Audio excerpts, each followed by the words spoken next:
দর্শক আমন্ত্রণ জানাচ্ছি আলোচনা অনুষ্ঠান চ্যানেল ফোকাসে RTV ও চায়না মিডিয়া গ্রুপের এই আয়োজনের সঙ্গে আছি আমি ইউকয়ে আনন্দী। এই অনুষ্ঠানে আমরা কথা বলবো বাংলাদেশ ও চীনের দ্বিপাক্ষিক সম্পর্কের বিভিন্ন দিক নিয়ে। রাষ্ট্র ও রাষ্ট্রের সম্পর্ক নয়নের ভিত্তি হচ্ছে ইতিহাস, ভবিষ্যৎ হচ্ছে দুপক্ষের সদিচ্ছা। চীন ও বাংলাদেশের সুসম্পর্ক 2000 বছরের বেশি। অনেক গবেষক দীর্ঘদিন দুদেশের জনগণের কাছে পরস্পরের বোঝাপড়া বৃদ্ধির জন্য প্রচেষ্টা চালিয়ে আসছেন এবং নানা সুফলও অর্জন করেছেন। আজকের চ্যানেল ফোকাস অনুষ্ঠানে আমরা এমন বিশেষজ্ঞদের সঙ্গে কথা বলবো। আজ আমাদের সঙ্গে যুক্ত হয়েছেন চীনের সমাজ বিজ্ঞান একাডেমির গবেষক এবং দক্ষিণ এশীয় গবেষণা পত্রিকার উপসম্পাদক মিস্টার লিউ জিয়ান এবং বিশ্লেষক ও ঢাকা বিশ্ববিদ্যালয় ইতিহাস বিভাগের অধ্যাপক ডক্টর মেসবাহ কামাল। আপনাদেরকে আমন্ত্রণ চ্যানেল ফোকাস অনুষ্ঠানে। শুরুতে আমি মিস্টার লিওকে প্রশ্ন করি, ভালো আছেন? অনেকদিন দেখা হয়নি। আপনার রচিত বাংলাদেশ নামে বইটি প্রথমবারের মতো 2010 সালে চীনের সমাজ বিজ্ঞান গ্রন্থ প্রকাশনালয় প্রকাশিত হয়েছে। এটি হচ্ছে এই পর্যন্ত বাংলাদেশের মৌলিক তথ্য, ইতিহাস ও বর্তমান অবস্থা সম্পর্কে চীনের একমাত্র পূর্ণ বিষয়বস্তু বই। বইটি এবছর পুনঃপ্রকাশিত হবে। আপনাকে অভিনন্দন। আপনার মনে আছে 10-12 বছর আগে কি কারণে আপনি বাংলাদেশ বইয়ের লেখা শুরু করেছেন? এই বই লিখতে কতদিন সময় লেগেছে? I still remember everything clearly. At the beginning of the new century, China wanted to continue to carry out its policy of open doorism and reform. Therefore, my academy, Chinese Academy of Social Sciences, started a huge project to make introduction of the most important aspects of our important countries and international organizations in the world. And Bangladesh was considered as a very important and friendly neighbor countries. And therefore Bangladesh was listed among the project of records of various countries in the world. We call it 列国志 in Chinese. And then since I studied Bengali before, I cannot speak Bengali well, but I can read some. And so I took over the mission to write a book about Bangladesh, starting from 2003. Then first I read some books and then I wrote some papers, making introduction of the development of Bangladeshi economy and politics, from especially the important turning point in early 1990s. Bangladesh became a democratic country and a parliamentary constitutional republic. And since then, that country has developed very well. And in China, we have had a tradition of keeping records of foreign countries in Chinese official history books in the past 2,000 years. Therefore, I took over the job to do it. Then I learned many aspects of Bangladesh. I watched, I'm interested, and also I love Bangladesh. That was the main motive for me to finish the book. The book was published in 2010. It took me about 2 or 3 years to finish the book. At that time, at Hong Kong City University, had a similar project, but much smaller in scale. That it also wanted to publish a book on Bangladesh. So I sent a simplified version to the Hong Kong City University. Here are the 2 books. I think this one is what I written for the Hong Kong City University. Yeah. And this one is what I wrote for the Chinese social science literature publishing house. And we have a better in binding. This is a better luxurious binding. The Jingtong本. The book, since the book was published, and I noticed the reaction of readers. They all reacted very well. That they say from this book, they got to know what Bangladesh was really was like. I think I have done something very meaningful. আমরা একটু পরে আবার আপনার কাছে আসবো। অধ্যাপক মেসবাহ কামাল, যখন চীন ও বাংলাদেশের সম্পর্ক নিয়ে আলোচনা করি, অবশ্য এর ইতিহাস স্মরণ করা দরকার। দুদেশের বন্ধুত্বপূর্ণ সম্পর্ক সুদীর্ঘদিনের। আপনি তো ইতিহাস নিয়ে গবেষণা করেন। চীন ও বাংলাদেশের যোগাযোগের ইতিহাসের কি কি বিষয় বিশেষভাবে উল্লেখযোগ্য? চীন বাংলাদেশ সম্পর্ক, যেটা আপনি গোড়াতেই বলেছিলেন যে অন্তত 2000 বছরের পুরনো, তো সেক্ষেত্রে আমরা অনেকগুলো গুরুত্বপূর্ণ নাম পাই। চীন থেকে বেশ কয়েকজন গুরুত্বপূর্ণ পর্যটক বলুন, অথবা তারা হয়তো বৌদ্ধ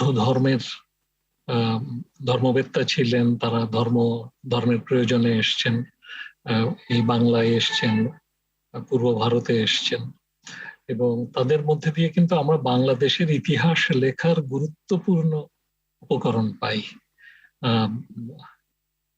সেজন্য আমি যেমন প্রথমেই নাম বলবো ফা হিয়েনের কথা, যিনি 337 থেকে 422 খ্রিস্টাব্দ, এই সময়কালের মাঝখানে কোন একটা সময় তিনি এসেছিলেন, এবং তখন বাংলায় ছিল গুপ্ত যুগের শাসন। বাংলায় এসেছিলেন হিউয়েন সাং। তিনি আরেকটু পরে 637 থেকে 643 এই সময়ের মধ্যে তিনি এসেছিলেন। শশাঙ্ক বাংলার প্রথম স্বাধীন যিনি নৃপতি ছিলেন তিনি ছিলেন, এবং হর্ষবর্ধন উত্তর ভারতের থানেশ্বরের রাজা, তার সাথে একটা প্রতিদ্বন্দ্বিতা ছিল। তো সেই সময় আমরা কিন্তু হিউয়েন সাং এর লেখা থেকে বাংলার ইতিহাস সম্পর্কে আমরা চিত্র পাচ্ছি। আমরা 7ম শতাব্দীতে পাচ্ছি ইত সিং এর বিবরণ থেকে বেশ কিছু বিবরণ। মা হুয়ান বলে আমাদের আরেকজন চীনা পর্যটক, তিনি এসেছিলেন মুসলমান শাসন আমলে 15শ শতকে। তো এরকম ভাবে আমরা দেখছি যে আপনার 4র্থ শতক থেকে শুরু করে পরবর্তীকালে 15শ শতক এবং আরো পরেও এই যাওয়া আসাটা বরাবর ছিল। ইতিহাসের প্রদোষ লগ্নে তখন থেকেই কিন্তু চীনের সাথে আমাদের যোগাযোগ, এবং চীনের মানুষের সাথে, চীনের সভ্যতা সংস্কৃতির সাথে। আপনাকে ধন্যবাদ। তো আমরা আলোচনা করব, তবে তার আগে নিচ্ছি ছোট একটি বিরতি। দর্শক দেখছেন ছেনা মিডিয়া গ্রুপের সহযোগিতায় আলোচনা অনুষ্ঠান ছেনা ফোকাস। এই পর্যায়ে নিচ্ছি বিরতি, ফিরছি একটু পরে। সে পর্যন্ত আমাদের সঙ্গে থাকুন।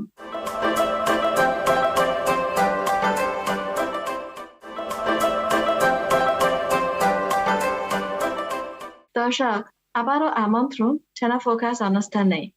আজকে কথা বলছিলাম চীন ও বাংলাদেশ গবেষণা নিয়ে। বিরতির পর আপনাদের আবারও স্বাগত ছেনা ফোকাস অনুষ্ঠানে। মিস্টার লিও, জটি বছর যে বাংলাদেশ বইটি পুনঃপ্রকাশিত হবে, এই নতুন সংস্করণে কি কি নতুন বিষয় যোগ করেছেন এবং এই বইয়ের পটভূমি কি? I think that the revised the second edition of by the Chinese social sciences literature publishing house. This job has also been arranged for a number of years. I think that 10 years, more than 10 years has passed since the first edition. And though 10 years is very short, but to Bangladesh is 1/5 of its history since it became an independent country. And also the development of Bangladesh in society, in economy, in politics. In the past 10 years, development of Bangladesh has been very impressive. Therefore, that I have added the latest development of Bangladesh in the past 10 years and renewed the figures and the GDP and the etc. development in every sector. And also that I have, according to the requirement of the project, added 2 more chapters. One chapter is about the Bangladeshi society, and including the development of the people's life, income, labor, and employment, price, and wages, social issues, how Bangladesh fight against poverty, and how Bangladesh defends and develop human rights, environmental policy, and achievements and problems, etc. And also have enlarged that the China-Bangladeshi relations, made it an independent chapter that traced the Chinese history from ancient times, earliest records of East Bengal, and etc. That we can give more focus upon the importance of the China-Bangladeshi relations. So with the newly added contents, I think the book will make readers, people who go to work in Bangladesh, have a general overview of important aspects of the country. And Chinese people will also see that our close neighbor Bangladesh is developing so fast in the past 10 years. It is now developing to a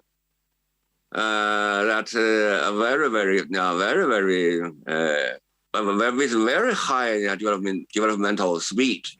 I have very complete confidence in the future of Bangladesh and China-Bangladesh friendship and cooperation. আচ্ছা, খুব ভালো বলেছেন। আচ্ছা, অধ্যাপক মেজবাহ কামাল, তো বিশ্লেষকেরা বলছেন যে সারা বিশ্বে চীনের ভূমিকা উত্তরোত্তর বৃদ্ধি পাচ্ছে।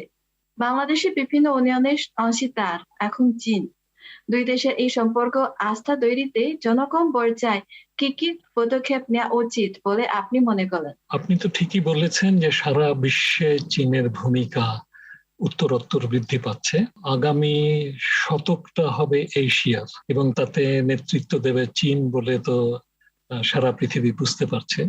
চীন পৃথিবীর সবচেয়ে বড় অর্থনীতিতে রূপান্তরিত হয়েছে, এবং এখন যেটা দেখছি যে এমনকি এই করোনার এই বিশ্বজোড়া দুঃসময়ের মধ্যেও চীনে কিন্তু প্রবৃদ্ধি হয়েছে 18.2%। বাংলাদেশের উন্নয়নের গুরুত্বপূর্ণ অংশীদার কিন্তু চীন, এবং বাংলাদেশে বেশ কিছু গুরুত্বপূর্ণ স্থাপনা তৈরিতে চীন গুরুত্বপূর্ণ ভূমিকা রেখেছে।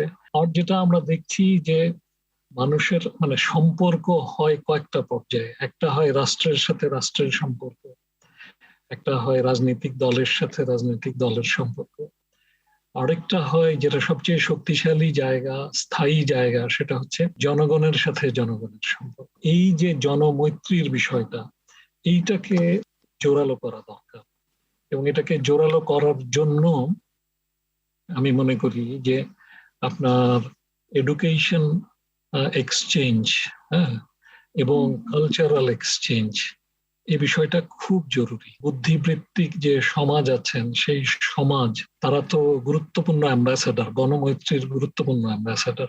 তারা যখন এই বিষয়টাকে নিয়ে ভাবেন, চিন্তা করেন, তখন সেটা ছড়িয়ে যায় সব জায়গায়। চীনের ভালো বইগুলো বাংলায় অনুবাদ হওয়া উচিত। চীনের এডুকেশনাল এক্সচেঞ্জ কিছুটা শুরু হয়েছে। আমরা কনফুসিয়াস ইনস্টিটিউট আমাদের এখানে ঢাকা বিশ্ববিদ্যালয়ে হয়েছে, আরো কোনো বিশ্ববিদ্যালয়ে ইনিশিয়েটিভ নিচ্ছে। কাজে আমি মনে করি যে আমাদের কথা, আমাদের জাতির জনক বঙ্গবন্ধু শেখ মুজিবুর রহমান, আমাদের মুক্তিযুদ্ধ, আমাদের যে 30 লক্ষ প্রাণের বিনিময়ে যে বাংলাদেশ স্বাধীন হয়েছে, আমাদের কত নারীর সম্ভ্রম আমাদেরকে দিতে হয়েছে, কিন্তু শত বাধাকে অতিক্রম করে আমরা যে স্বাধীন হয়েছি এবং এগিয়ে যাচ্ছি, এই কথাগুলো চীনের মানুষের কাছেও জানা দরকার। এই ধরনের বিষয়গুলো আমাদের মধ্যে যোগাযোগ হলে এগুলো আমার মনে হয় যে আমরা আরো কাছাকাছি আসতে পারবো এবং সেটা স্থায়ী রূপ লাভ করবে। ধন্যবাদ। আচ্ছা মিস্টার লিও, বাংলাদেশ বই ছাড়া বাংলাদেশ সম্পর্কে আপনার আর কোনো লেখা আছে? যে বাংলাদেশ, এই দেশের ইতিহাস, সর্বোপরি এখানকার জনগণ সম্পর্কে আপনার কতটুকু জানেন এবং এইগুলো জানার উৎস কি কি? In addition to Bangladesh, that's a Chinese edition in Beijing, and also the Bangladesh, so not a golden land, so not the dash, Bangladesh, so not Bangladesh. In addition to this, I also, for example, I took part in the writing of a book, a study of South Asian countries' foreign relations since the end of the World War II, in which I wrote about Bangladeshi foreign policy. I think that Bangladesh has commanded a very good, very reasonable foreign policy. And I also write some articles about Bangladeshi political leaders and or important other important people, and articles about political and economic development of Bangladesh. I also wrote for the yearbook of world economy. That was about more than 15 years ago. I wrote the part of Bangladesh. Now, I've just done a little work. ধন্যবাদ। অধ্যাপক কামাল, তো আপনি একজন গবেষক, অনেক বিষয় আপনার বই এবং লেখা রয়েছে। চীনের ইতিহাস জানার জন্য বাংলাদেশে কি ধরনের তথ্যের আঠা রয়েছে? এই তথ্য পাওয়ার ক্ষেত্রে পৃথিবীতে আপনার পরামর্শ কি? যেমন আমাদের এখানে ব্রিটিশ কাউন্সিল আছে, ব্রিটিশরা ব্রিটিশ কাউন্সিল করেছে, আমেরিকানরা আমেরিকান সেন্টার করেছে। তো এখানে কিন্তু চাইনিজ যদি আপনার একটা সেন্টার গড়ে ওঠে with a very rich library, সেটা চীন এবং আমি বলবো যে আমাদের South Asia, South East Asia এবং as a whole Asian matters এর উপরে ফোকাস করে, পার্টিকুলারলি যদি অন্তত South East Asia and South এশিয়ার উপরে ফোকাস করে যদি লাইব্রেরিটা গড়ে ওঠে, তার মধ্যে চীনটা হবে মূল বিষয়, তাহলে কিন্তু বাংলাদেশের জন্য এটা ভালো হবে। একটা, 2 নম্বর, আজকাল তো অনলাইনে প্রচুর মেটেরিয়াল অ্যাক্সেসিবল করা যায়, সেটাও করা দরকার। তবে আমার মনে হয় যে ইংরেজি ভাষায়, চীন তো এখন ইংরেজি ভাষা চর্চার দিক দিয়ে গত 30 বছরে অনেক এগিয়ে গেছে, কাজে সেখানে চীনে নিশ্চয়ই ইংরেজি ভাষায় অনেক মেটেরিয়াল তৈরি হয়েছে, কিন্তু সেগুলো বাংলাদেশে আমরা খুব একটা পাই না এখনো। চীনের আপনার কিছু পত্রিকা সেগুলো বাংলাদেশে আসে, সীমিত সংখ্যায় আসে, কিন্তু এখন চীন সম্পর্কে বাংলা ভাষায় প্রচুর লেখা হওয়া দরকার এবং এগুলোকে আপনার সহজ প্রাপ্য করা দরকার। এবং চীনকে জানতে চায় দেশের মানুষ, চীনের প্রকৃত ইতিহাস জানতে চায়, কিন্তু আমাদেরকে উপকরণ দিন, আমাদেরকে উপকরণ দিন, উপকরণ মানুষের কাছে পৌঁছানোর ব্যবস্থা করুন। হ্যাঁ, এটা একটা ভালো পয়েন্ট। আমরা বলি বাংলাদেশের যে বন্ধুত্ব সম্পর্ক অনেক দিনের, কিন্তু মাঝখানে আরো অনেক গ্যাপ আছে, অনেক শূন্যতা আছে, সেটা দুদেশের যৌথভাবে সেটা পূরণ করা দরকার। আপনাকে ধন্যবাদ। তো আমরা আলোচনা করব, তবে তার আগে নিচ্ছি ছোট একটি বিরতি। দর্শক দেখছেন ছানা মিডিয়া গ্রুপের সহযোগিতায় আলোচনা অনুষ্ঠান ছানা ফোকাস। এই পর্যায়ে নিচ্ছি বিরতি, ফিরছি একটু পরে। সে পর্যন্ত আমাদের সঙ্গে থাকুন।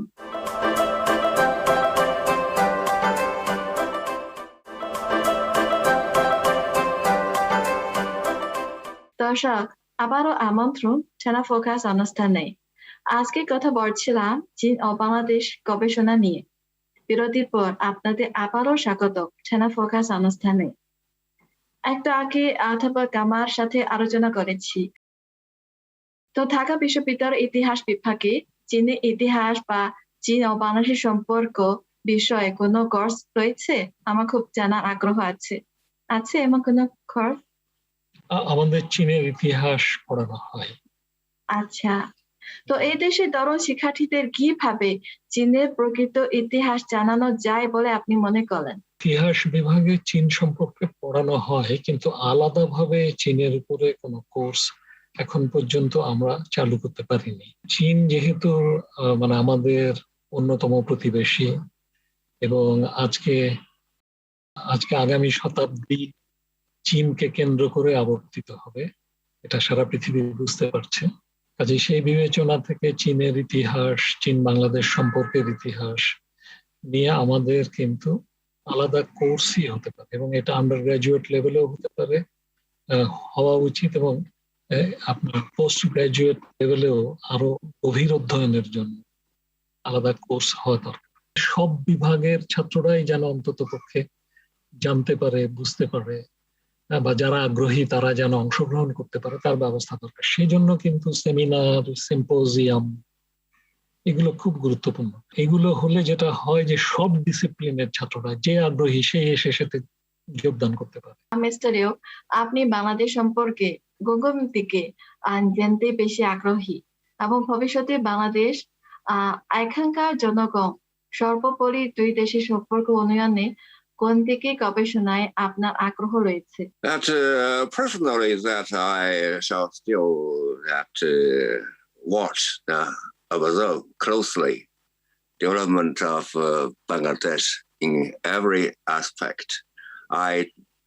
On the 50th anniversary of the founding of the People's Republic of Bangladesh, I am very happy to give the revised book as a small gift. I hope that to still watch the general development of Bangladesh. And personally, I may be taking more interest in the development of studies of Bangladeshi culture and history. I hope that I can have chances to make studies furthermore. অধ্যাপক কামাল, ভবিষ্যতে দুদেশের গবেষণা ক্ষেত্রে যে বিনিময় আরো কিভাবে জোরদার করা যেতে পারে, আপনি তো একটা পরামর্শ দিবেন? প্রথমত আমি মনে করি যে আপনার কেন্দ্রগুলো গড়ে উঠেছে ইতোমধ্যে, সেই কেন্দ্রগুলোর কথা আমাদের জানতে হবে। যেমন চীনে অত্যন্ত আনন্দের সংবাদ যে বাংলাদেশকে নিয়ে একটা ডিপার্টমেন্ট গড়ে উঠেছে, একটা বিশ্ববিদ্যালয়। এছাড়া তো আপনার সাউথ এশিয়ার অংশ হিসেবেও বাংলাদেশ নিয়ে নিশ্চয়ই গবেষণা হয়, সাউথ এশিয়ান সেন্টার, সেগুলো বা ইনস্টিটিউট যাই হোক, সেগুলো নিয়ে আপনার একটু জানা দরকার। আমাদের এখানে সেরকম সেন্টার্স গড়ে তোলার জন্য উদ্যোগ নেওয়া দরকার। ঢাকা বিশ্ববিদ্যালয়ে কিন্তু আপনার সেন্টার ফর জাপানিজ স্টাডিজ আছে, তাহলে সেন্টার ফর চাইনিজ স্টাডিজ কেন থাকবে না? যদি একটু উদ্যোগ নেওয়া হয় তাহলেই কিন্তু এটা হতে পারে।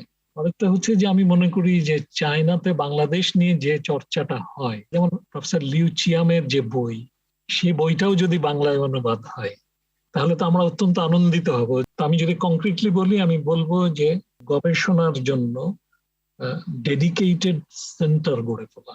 আপনাদের দুজনকে ধন্যবাদ। আজকে চায়না ফোকাস অনুষ্ঠানে অংশ নেওয়ার জন্য চীনের সমাজ বিজ্ঞান একাডেমির গবেষক মিস্টার লিও চিয়ান এবং ঢাকা বিশ্ববিদ্যালয়ের ইতিহাস বিভাগের অধ্যাপক ডক্টর মেসবাহ কামালকে ধন্যবাদ জানাই।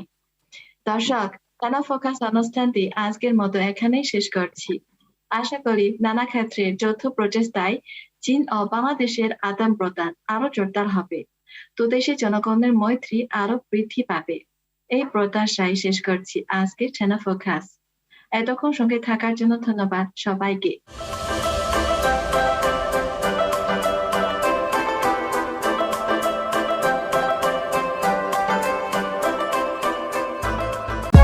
For more updates, subscribe and press the bell icon on YouTube app and never miss another update.